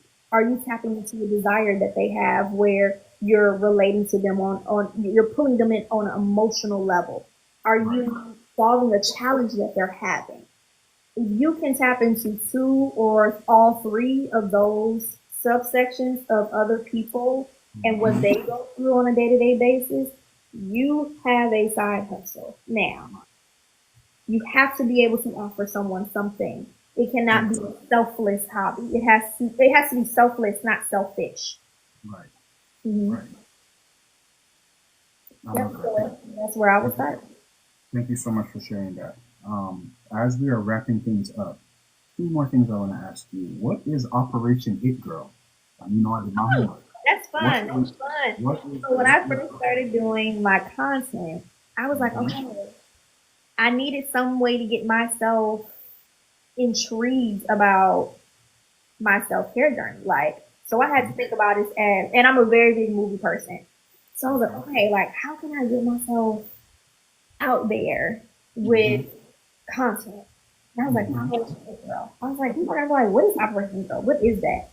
Right. Operation It Girl is, what am I going to do? What is the mission that I'm on to being my height? And that's kind of like the starting point before you see the Wellness 205 and all that content. That was like the precursor content Mm-hmm. of Mm-hmm. what I was trying to put out there. I hadn't really got my footing together, Mm-hmm. but that was my way of kind of like starting to introduce this level of thinking and content and really produce content in a way that people can understand wellness from a practical standpoint where they have tangible action steps on a day-to-day basis, because sometimes you see a lot of creators telling you to do all the things, live the soft girl life, do the Right. self routines, all the things, but they don't really break it down in a way that is digestible to a system or someone who has never taken this journey before. So that is really kind of how I started content when I was starting to take content seriously. Mm-hmm. It's almost going to be a year now, but last September, last fall is when I was like, okay, let me just start doing something, and that was my way of saying let's try to brand it. But I hadn't figured out exactly how I wanted to present it fully. But you just got to get started somewhere. Right. I love that. Thank you for sharing that. Everyone just joining on in, today we are interviewing subject matter expert on everything personal growth, everything health and wellness, everything healthcare administration, public health, Miss Tiana Penni. Okay. So as we wrap things up, I think you've been to a couple of my sessions where I ask everyone this question. Okay. So I'm sure you prepared yourself for this question. Okay. What is Miss Tiana Penni's overall why? As it relates to the work that you do, as it relates to all the things that you are passionate about, as it relates to you being a black woman in healthcare in this current political climate, as it relates to your entrepreneurship journey. What is Miss Tiana Penny's overall why?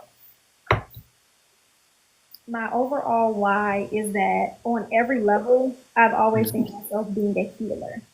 Okay. And as a child, you only have a limited worldview of what that looks like. Mm-hmm. And that was my overall motivation for going into medicine. I want to Mm-hmm. be someone that is able to explain complex situations to people who don't have the educational advantage to understand it. I wanted to be the person that I wanted to advocate for patients where when you come into a hospital system, unfortunately, yes, we are in a service field, but you are just a number on the board of patients that we have to see today. Right. Right. And I wanted to go into it in a way that it started to humanize the field. And you have someone that does not know you, is not related to you, that is rooting for you and advocating for you. Exactly. And that baseline passion has never left. So in anything that I do, whether it is my wellness course, whether it is my business through the personal touch company, whether it is me doing my 9 to 5 in healthcare, everything that I wanted to do is from a Mm-hmm. healing standpoint, even through business. People get lost in business. All You the get time. lost in the day to day of being an entrepreneur, wearing all the hats and all the things. I wanted to humanize business again to where I see you, I see your vision, and now let's bring all of that out and execute it in your business so that when you look up, it's like, wow, that's my vision. That is exactly what I want. And so that's the baseline of it, is just to be a cheerleader for people who feel like they don't have a cheerleader in their corner. I love that. Thank you so much. Well, Miss Tiana Penny, um, thank you so much for taking the time to step on into Office Hours with Dr. Johnson. This was insightful. Like I was learned, or no, like I was taught, healthcare is collaborative. So I'm glad we were able to connect today and collaborate, and you were able to share your story and your journey and your overall subject matter expertise overall. Your wellness course, when is it? When did you go live? When can anyone or us tap into your sessions? Yes, I am wrapping up my Wellness 205 and 305 course for the Okay. summer. Okay. But in the fall, I would check back on my page. If you guys follow me, I do also have newsletters that I post as well. So there will be some newsletters and information coming out for the fall. We just got into July. I'm aiming for September for that to be when I'm bringing the course back for give everybody time to travel for the summer. Everyone's having fun. It's warm outside. You want to put your toes in the sand. So look back out this fall for. I am not a DMV girly. I live in the DMV. I do live in the DMV, but I am not a DMV girly. Yeah, hit me up when I was in the DMV, though. Yeah, I wanted to be able to bring that back in the fall and make it bigger and better, honestly. So I need a little bit of time to kind of air out this. Regroup right and get yourself right. Because I literally take inventory and notes on everything that I do. So everything that I do, I want to make sure the next time I do it, I'm doing it better. I'm always constantly in competition with myself. So yeah, check back.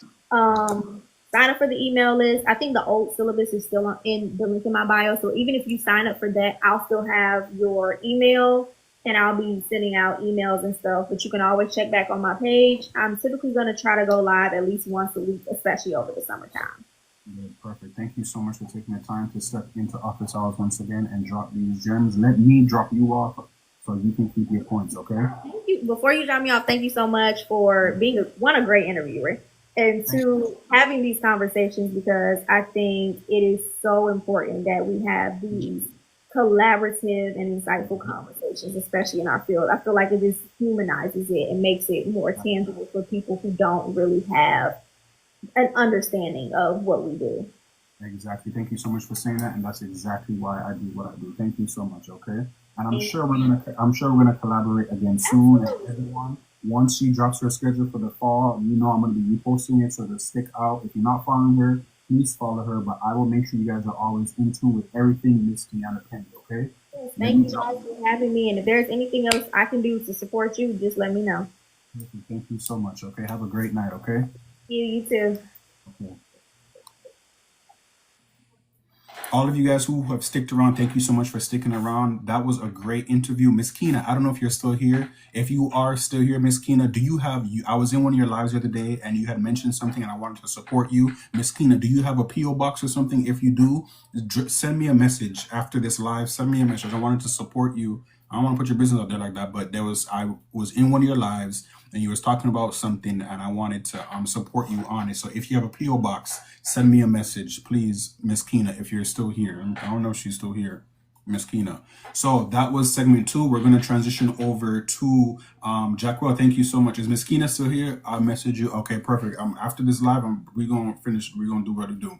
That was segment 2 with Miss Tiana Penni, subject matter expert on everything personal growth and development, health and wellness, entrepreneurship. If you are interested in rebranding, I personally went to her website and checked out her services. It is A1. Like I always say, I'm not just bringing people up here. I don't just bring up any and everybody and ask them, once again, like I said in the interview, I'm not asking them, what's your favorite food? What's your favorite color? What kind of car you drive? I dive in deep into their content. I dive deep into what some of the questions that you all would want or what you guys would want to hear or what gems you guys would want to receive. So that's kind of where I gear my questions and how I kind of set up my interviews. But I'm glad you guys enjoyed that. And Miss Tiana Penni, once again, thank you so much for stepping here. I know we went over our time frame, but guess what? When you're passionate about what you do, when you're passionate about the things you are working on, you don't even look at the time. You don't even look at it. You're just locked in. So thank you so much for being consistent and staying with us, Miss Tiana Penni. We're going to switch on over to segment 3, which is Professor Tips. Moderators, can we tap in? Segment 3, Professor Tips. Moderators, segment 3, Professor Tips, as we're wrapping things up. So today's Professor Tips is geared for those who are interested in going back to school or who are currently in school and just wanted to make sure that you are staying on top of your overall success. So I have a few tips to share with you all.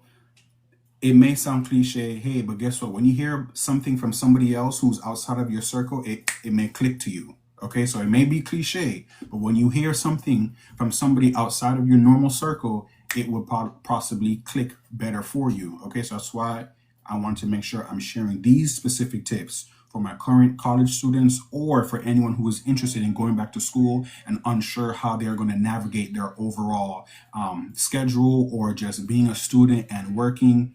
Let's jump into these professor tips. So first up, show up and engage. Obviously, you guys know I have two screens. I'm looking at my second screen with the notes, okay? The first tip is show up and engage. At a minimum, what GPA can I aim for? Okay, so if y'all dropping in the questions and y'all distracted me. I can't see the light. Des, at a minimum, what GPA should I aim for? Des, let me tell you something. Grad school, I'm sure are you in undergrad or are you in graduate school? Thank you, moderators. Show up and engage. That's the first one. Can we pin that? Show up and engage. And what does that mean? Attend class regularly, participate actively, and be present mentally. I'm going to repeat that again. When we say show up and engage, that means to attend class regularly, participate actively, and be present mentally. Upcoming senior. Pause on professor tips. Well, this is still a professor tip, but Des, grad school is competitive. Okay, depending on what program you want to get into, they all have their different requirements. What graduate program are you interested in? Mostly for grad school, the bare minimum is a 3.0 GPA, but try to aim above that. At least try to aim above a 3.0. Okay? Try to be above a 3.0. Try to aim for if the 3.5 is too hard for you to attain, to at least do a 3.2 or 3.3 or a 3.5 if you can do it. If you can do it, kudos to you. But a 3.0 and above will get you into a graduate school program. I'll repeat again, a 3.0 and above will get you into a graduate school program. If you're not there yet, or if it is low, if you're at a 2 point something or something, you may have to take the GRE. I do know there are some graduate programs where the GRE is not required, but that's not all programs. That's some programs. When I was doing my master's degree, the GRE wasn't required. And being that I was an alumni I went to Florida International University, and I was in the College of Nursing and Health Science. I did my bachelor's of Health Services Administration and my master's of Health Service Administration. So being that I was already in the school, in the program, it was an easy transition into the grad program. So I didn't have to do a GRE. Not everybody's going to have that same route. Not everybody's going to have that same option. If your GPA is low, take the GRE if you are a good test taker. If not, find a program that has at least a 3.0 GPA minimum requirement and no GRE. If you don't have to take the GRE, don't take the GRE. That's all I'm going to say. I didn't have to take the GRE.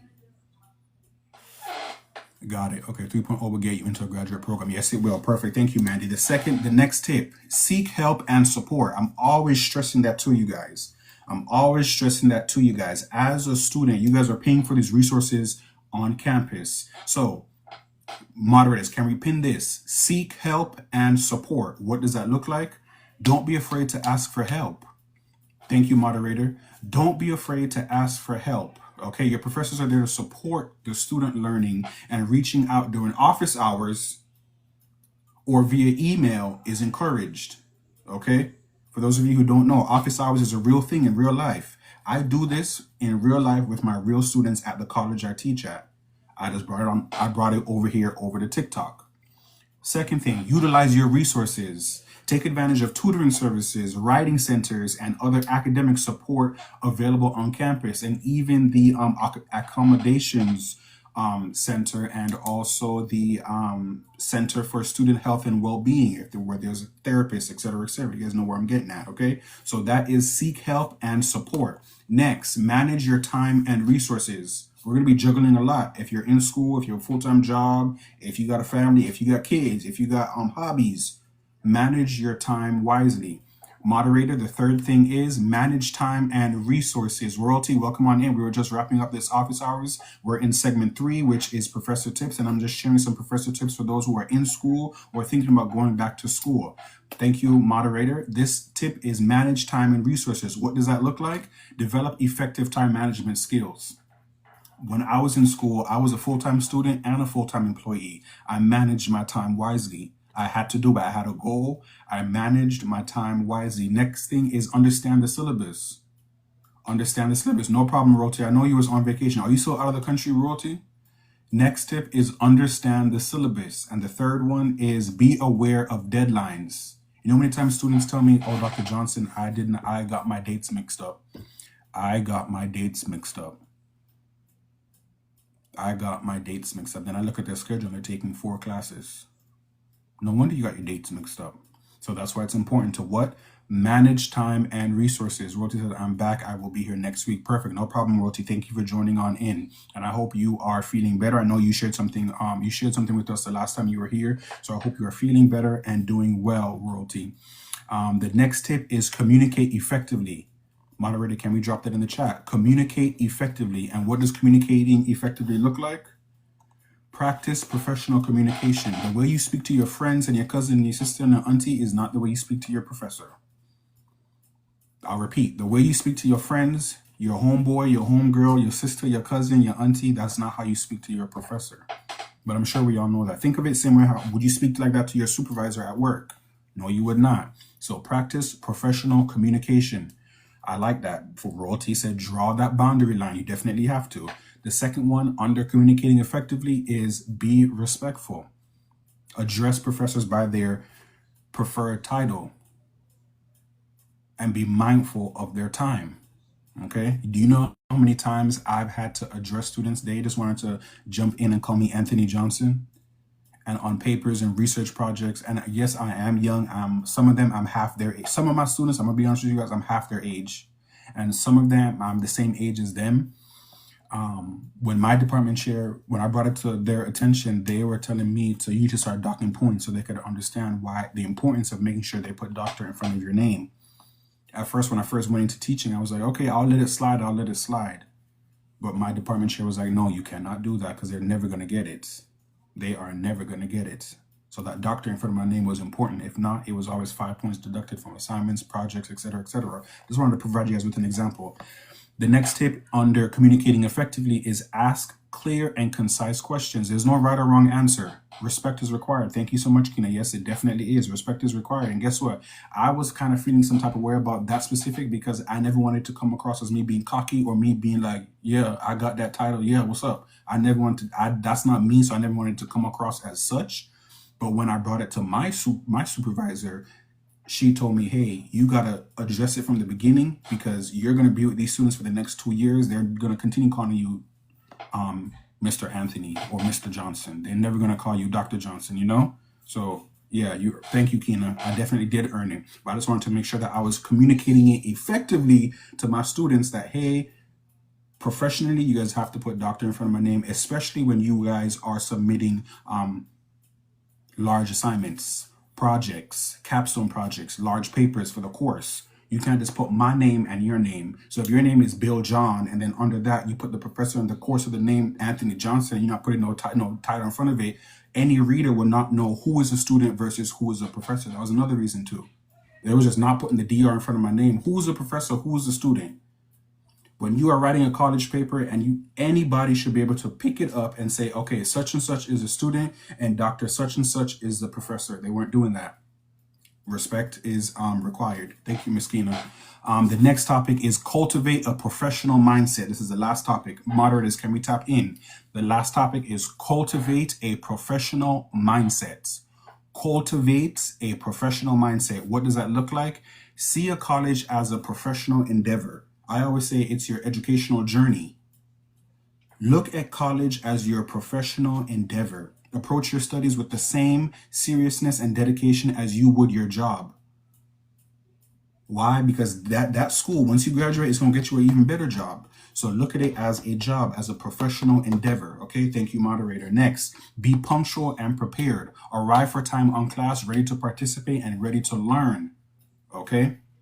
Next up, under cultivating a professional mindset, respect the learning environment. So that means avoid distracting behaviors and be mindful of your classmates and your professor. Be mindful, y'all. We are all there for one reason. You guys are there to learn and I am there to teach. Last thing, be open to feedback. View feedback as an opportunity for growth and improvement. View feedback as an opportunity for growth and improvement. And that is cultivating a professional mindset. I'm going to go through them all one more time. First one was show up and engage. Second one was seek help and support. The third one was manage your time and resources. The fourth one was communicate effectively. And the fifth one was cultivate a professional mindset. I'm done. I hope y'all enjoyed it. I am thirsty. I am hungry. It's time to go eat something. I'm done. Did you guys enjoy today's live? Today's session was great. I enjoyed Miss Tiana. I enjoyed discussing about the trending topic. I enjoyed sharing these professional tips with you all. I come on here to make sure that I am sharing my acquired skills and knowledge for you all. Christopher, thank you so much for joining on in. We were just wrapping things up. Thank you for the popular vote. Thank you so much. Today we were interviewing a subject matter expert in health and wellness, Miss Tiana Penni. We also discussed a trending topic in healthcare, which was hospital billing transparency. Hospital billing transparency is so important, and they are not telling us the prices prior to these procedures or these urgent care visits. Royalty, thank you so much for that. And then third, segment 3 was wrapping it up with Professor Tips, sharing some tips for current students or students who are looking to go back to school. What were those tips? For those of you who just joining in, I just want to repeat it. For those of you just joining in, my Professor Tips today was showing up and engage. It was seek help and support. It was manage time and resources. It was communicating effectively. And it was also cultivating a professional mindset. Do not treat them professors like it's your homeboy, your homegirl, or your auntie, or your cousin, or your sister. Let me break it down for y'all. Them people is not your homeboy. Them people is not your sister, or your auntie, or your friend. That is your professor. Like Miss Keena said, respect is required.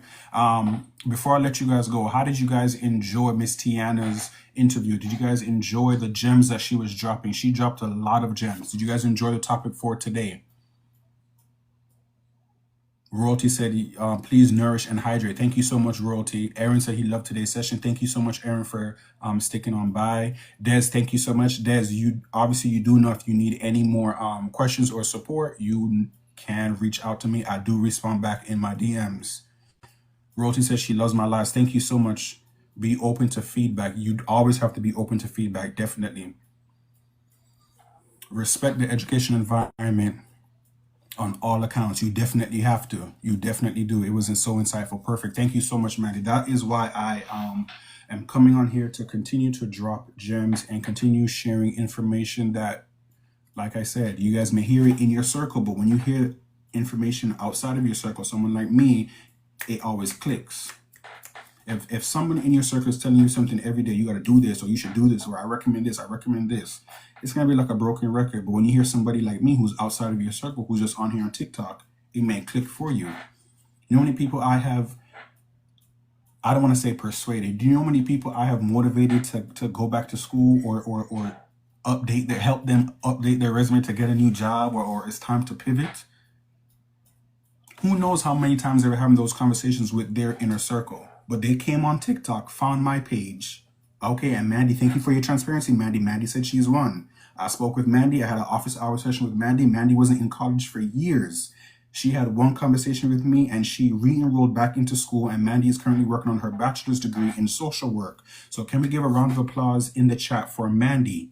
Mandy is working on her bachelor's degree in social work. Before we go, can we get a round of applause in the chat for Mandy? Perfect. Thank you, Royalty. Thank you so much. So yes, I come on here for a purpose. I come on here for a reason, you guys. So I just appreciate all of you for staying on here for the hour plus time and just, receiving all of the gems that I am dropping. I appreciate you all. And please, as you all know, if there's any further questions, concerns, information, you guys can send me a DM. I do respond back. Des, did I answer all your questions from earlier on? I remember when the live first started, you were asking me questions. I want to make sure that I cover them all for you. I think you asked about the GPA. You asked about the hospitals that offer the administrative or the fellowship or the internship programs. Was there anything else that I may have missed, Des? Before we go, was there anything else? Just want to make sure I'm not overlooking anyone. That's it. Perfect. Okay. Well, as you know, you can always send me a message and I will respond back to you. Dr. Johnson is the truth. Thank you so much. I never toot my own horn. So when I see those comments, I appreciate those comments. Thank you so much. And guess what? I just come on here just to share with you all my acquired skills, my acquired knowledge, and my acquired information. that I received one time when I was in your guys, because I was in your spot one time not too long ago. Thank you for putting that comment. I was in your spot not too long ago. Okay, looking for mentorship, looking for advice, and I had to figure some of it out on my own. I had to figure some of it out on my own. That's why I'm so big on mentorship. That's why I'm so big on sharing information. And that's why I'm so big on healthcare is collaborative. Even if you're not in healthcare, obviously, you see, we talk about so many other things on here, and it's all collaborative, it's all connected. You need to, it's good for the soul. Thank you, Miss Kina. It definitely is. Thank you so much. Other than that, y'all, can we have some peace signs in the chat? Peace sign. Before we go, some of you may know I do have a subscription. One thing I did not add in the subscription that I forgot to add in the description. I don't know how to use the thing yet. I'm still learning on it. For those of you in the description, I'm offering you all to meet with me, and I will review your resume and share with you how to update it, make it look good. Let's pivot you into a better job. So that's one feature with my subscription that I am offering: a free resume review and offering you critiques on how to just update your resume to make sure it's A1. Okay, so that's one thing with my subscription that I forgot to add on the what's it called, like the subscription page or whatever. Y'all know what I'm talking about. I'm still new to this. I'm still trying to get it perfect. Thank you for dropping those stickers. Thank you so much. And I see the peace signs in the chat. I will see y'all next Tuesday. I am working on who we're going to be interviewing next. I think you guys may like this person. So I'll see y'all next Tuesday. Have a good evening. Stay blessed. Stay hydrated. Drink your water and continue to mind your business. Please drink your water and continue to mind your business. Okay? Have a good night.